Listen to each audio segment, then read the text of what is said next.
El tiempo parece que le dio la razón a Kicillof y a la propia Cristina, ¿no?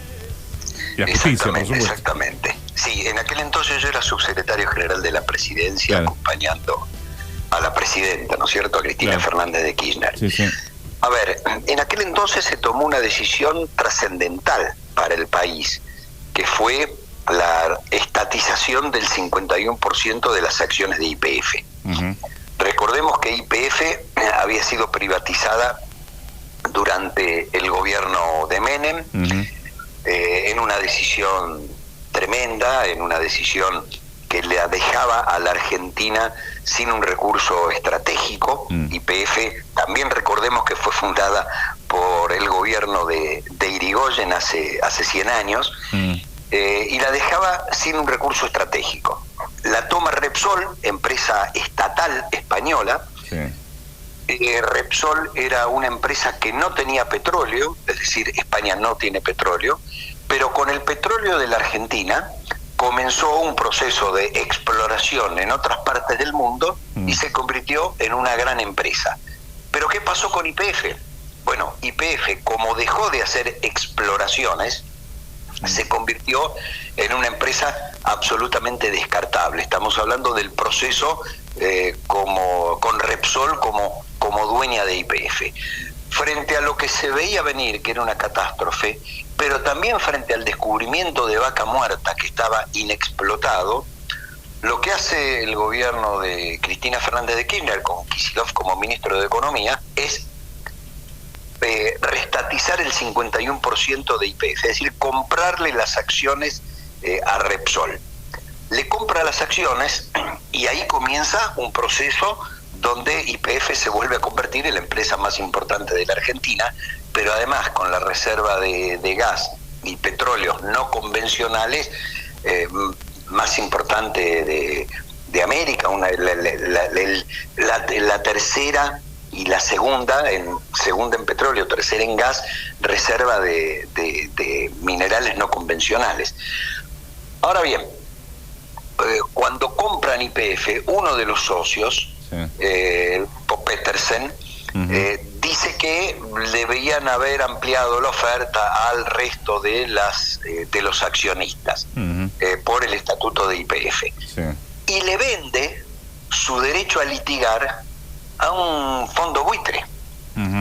Y ese fondo buitre, el mismo fondo buitre que no había aceptado la renegociación de la deuda de Kirchner y que también no querían embargar la fragata, etcétera. Ese fondo buitre va a litigar a Estados Unidos y consigue hace 2 años un fallo vergonzante donde por un puñado de acciones había que pagarle el valor de toda la compañía, porque la jueza había fallado 16.000 millones de dólares en favor del grupo Mulford, o del fondo de inversión Mulford. Bueno, Argentina en el 2020 contrata a otro, ya en el gobierno de Alberto, contrata a otro estudio de abogados, que es el que consigue esto, va con el argumento de que se debe aplicar la legislación argentina, va con el argumento de que la jurisdicción debe ser también la Argentina.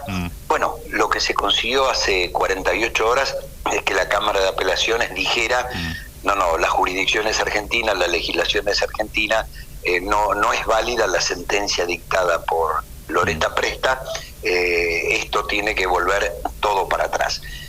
¿Quién sale a decir ganamos el juicio más importante económicamente hablando, ¿no? El juicio más importante de la historia argentina?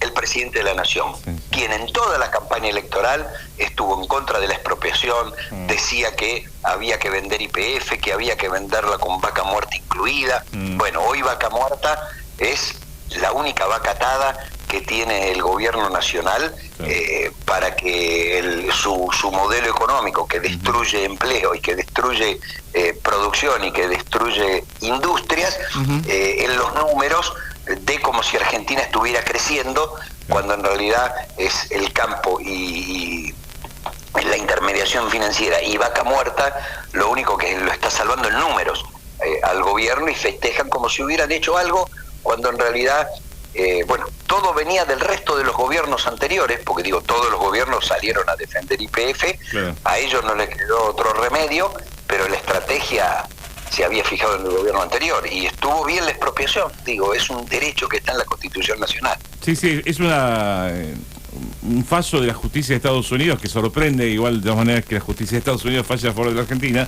es un respaldo a lo que fue en su momento la expropiación, ¿no? Exactamente. Después hay otras especulaciones. Ayer lo decía en un tuit de la expresidenta. Todos los gobiernos de Estados Unidos, tanto demócratas como republicanos, a lo largo de todos estos años de litigio, siempre estuvieron a favor de la Argentina. Digo, ninguno estuvo en contra, porque era la primera vez que un fondo de inversión le hacía un juicio a un Estado soberano, y ese Estado soberano había sido condenado en otro país de una manera brutal, como había sido condenada la Argentina, a 16.000 millones de dólares. Quizá el actual gobierno de Estados Unidos tiene mayor injerencia en la justicia. Esas son, realmente especulaciones. No sé por qué fallaron a favor si primera instancia había fallado en contra. La realidad es que teníamos razón. Por eso fallaron a favor. Después, si Trump presionó más, presionó menos, ahora todos los gobiernos habían dicho que la razón la tenía la Argentina.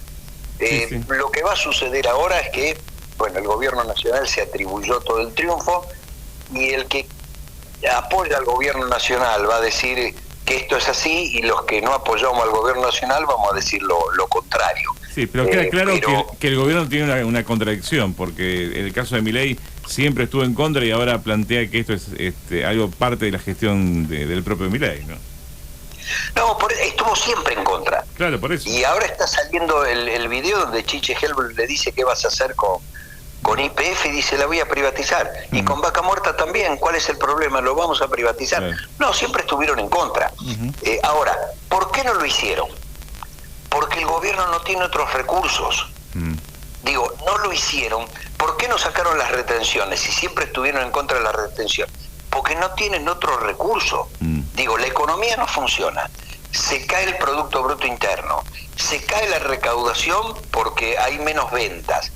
¿Qué sostiene el frente externo del gobierno? Algunas exportaciones. ¿Cuáles son?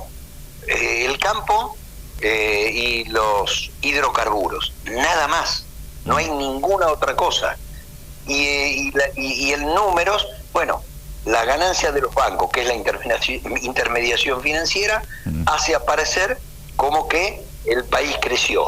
No, el país creció en esos 3 rubros, en todo lo demás está fundido, la gente está peor, el empleo está peor, las empresas están peor, y por eso no se desprende, y no se va a desprender de YPF. Y no hizo absolutamente nada, pero ahora está, bienvenido, salvamos una empresa, pero también salvamos un recurso estratégico. Porque Mulford venía por ese recurso estratégico. Venía por Vaca Muerta. Hasta ahora lo hemos salvado. Si mañana el presidente, con la ideología que tiene, da un giro de 180 grados y decide volver a privatizarlo y qué sé yo, no nos asombremos, porque esto puede volver a pasar. Sí, y además en recurso estratégico que tiene que tener impacto en la vida cotidiana de los argentinos, porque hay mucha gente que dice, está en manos del Estado, digamos, en el 51% del YPF, pero sigue subiendo la nafta, por ejemplo, ¿no? No, porque no les importa. La gente, no hay ningún tipo de cuidado. Cuando uno dice se cayeron 22.000 empresas y se perdieron 300.000 puestos de trabajo del empleo formal, no les importa. Sturzenegger sigue recortando partidas presupuestarias. ¿Alguien vio alguna vez algo más cruel en un gobierno constitucional, por supuesto, algo más cruel que no actualizar los montos de los servicios para los discapacitados? Habiendo votado 2 veces el Congreso y habiendo insistido con la ley, siendo ley y teniendo la obligación de cumplirla, y que la justicia lo intimó a cumplirla, y que eso tiene 0 impacto en el Producto Bruto Interno, es decir, no mueve el amperímetro por la cantidad de plata que es, y uno ve a las familias y a los chicos sin prestaciones médicas, porque es un capricho ideológico, o vaya a saber qué, uno ya no puede saber la psicología de este personaje, por qué está haciendo estas cosas. Entonces, no les importa, no le importa cómo le va a la gente. En todo caso, están tratando de ver cómo le dan los números para seguir diciendo que todo es extraordinario y que todo es fabuloso.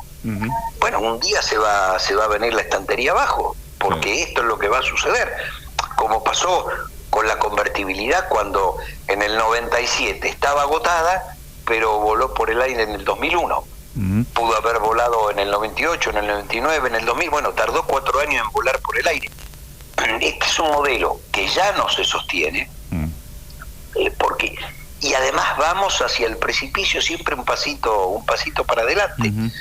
Ahora está esto que lo celebramos todos, porque si no se perdía YPF.